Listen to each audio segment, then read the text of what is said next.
Manchester City are now suing the Premier League, taking legal action. So basically, the breakdown of it is Manchester City's shirt sponsors are Etihad Airways. Now, if you know anything about Etihad Airways, they are owned by Manchester City's owners. So basically, what they did a few years back when they landed this deal, they own their own shirt sponsors, so they're able to basically put as much money into the club as they want. So if they really wanted to, they could sign off on like a 400 million a year sponsorship deal, and in turn that means, because you're not breaking any FFP rules that way, they can basically essentially spend what they want. They can put in as much money as they want via the sponsorship deals, so they can spend what they want. Now, at the time when they did this, it was a bit of a loophole. And at the time I thought, I'm going to be honest with you, at the time I thought, yeah, it made sense. I mean, if there's one way to do it, it's that. But then I did kind of think, well, that's not really fair. And I'm going to try to play devil's advocate in it. I'm not going to just go all out bash City. But at the time I did think, that's not really fair, because one, it's their own company, and two, these are people with unlimited resources. So whatever they want to negotiate their sponsorship deal to be, they're going to make it that. Like I said, if they wanted to sign off on a deal with their own company and put like 600 million quid, just hypothetically, put 600 million quid a year into their sponsorship deal, that means they've got like 600 million quid every year to spend. And yeah, like I said, they're not breaking any profit or sustainability rules. So really and truly, it is what it is. But now there's since last season or something like that, there was a rule put in place where clubs aren't able to do that. And I think it targets the clubs who've got unlimited resources, i.e. the clubs with unlimited oil money, i.e. Newcastle and Manchester City. And basically 14 of the 20 clubs agreed that this new law should be in place that basically prevents these type of clubs from basically creating their own sponsorship deals in a way, like making their sponsorship companies the companies that they already own. So 14 of the 20 clubs voted against it, and yeah, so City are basically saying that goes against competition laws, because why does it have to be only 14 of the 20 clubs to agree with it in order to get the ruling? And they're basically saying this all breaches competition laws, because they won't be able to spend their resources, basically. And listen, it could have a knock-on effect, innit? Because I mean, there's several things can happen from this, innit? If City wins this case against the Premier League, then what does that do for the Premier League? How does that affect the brand? How does it affect football going forward? But if the Premier League win the ruling, which is probably more than likely to happen, it will prevent further investment from people looking to buy football clubs and make them successful. So, for example, let's say like someone wanted to take over Southampton. Let's say like someone from the Middle East wanted to do that. They'll probably think twice to buy it, because they won't be able to use certain benefits that they have that other teams have in that position have been able to use.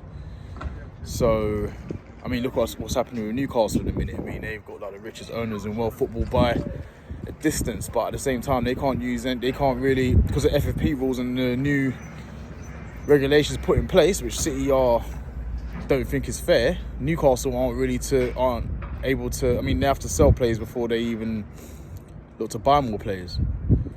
So basically, Manchester City feels like they're being restricted, and they called it. I think they use the words tyranny, because they're basically saying everyone is against them.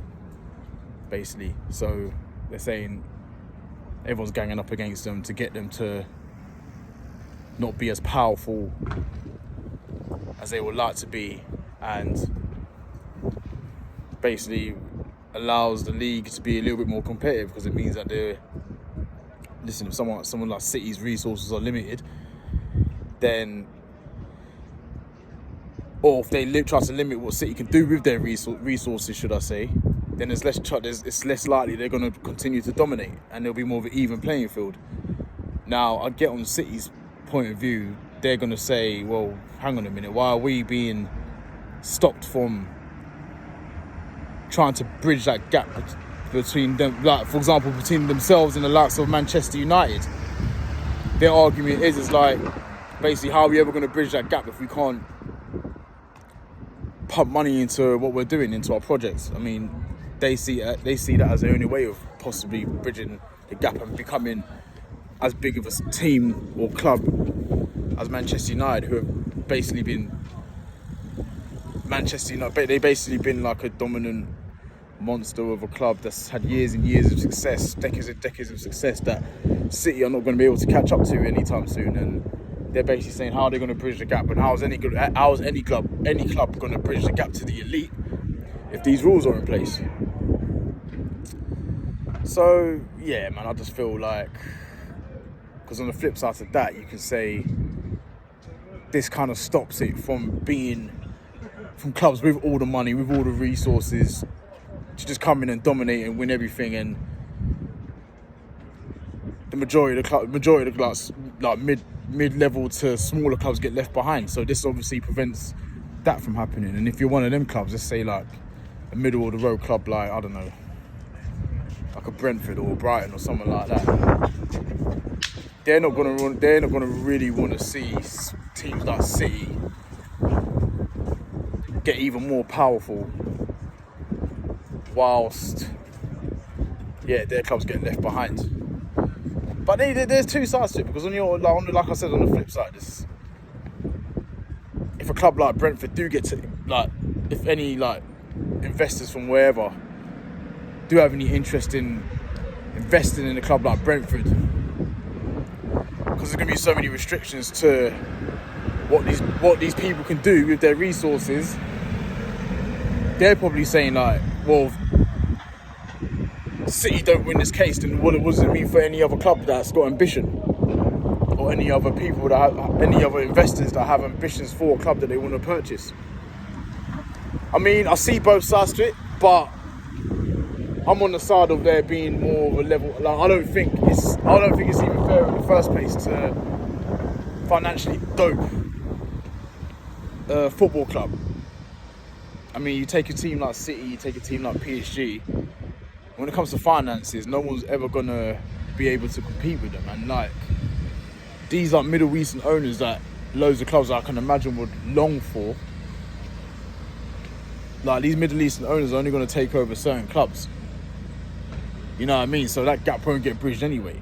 You know what I mean? Because what's the likelihood of a Middle Eastern owner going to Brentford? I know Brentford might be an attractive club to some because it's based in London.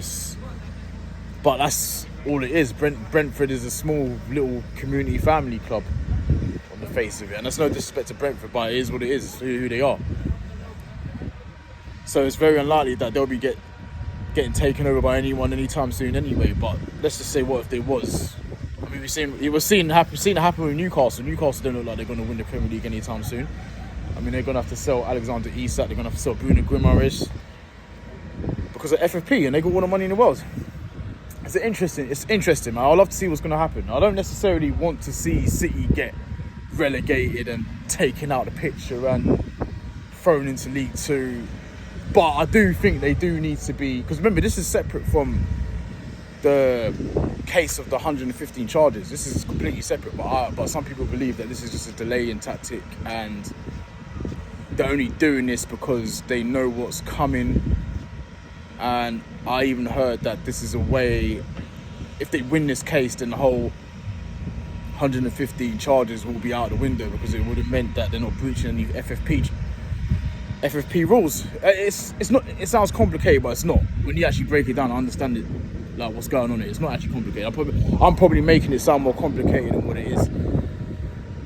But I'm just doing off the top. I'm not reading from a paper. I'm just talking to you off the top of my head, innit? So yes, that's basically the situation, innit? But like I was saying, I don't necessarily want to see City get thrown into League Two, because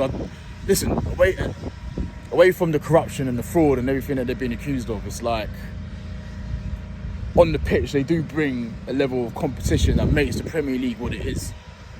You know what I'm saying? So, but I do feel like they do need to be punished. You know what I mean? They probably need to be stripped of a couple of titles, and they probably need to start the season on a minus points deduction, because I think that's only fair. Because if you're just, I mean, these charges they're not like little like they're not like little breaches. It's like fraud and corruption, and you know what I mean. It's just all these corporate violations.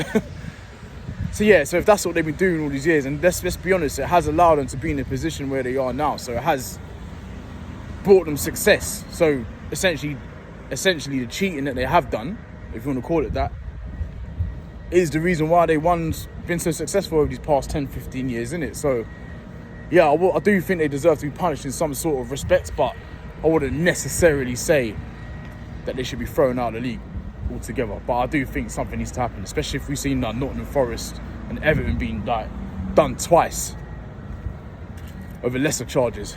You know what I mean? But yeah, that's just my take on it, innit?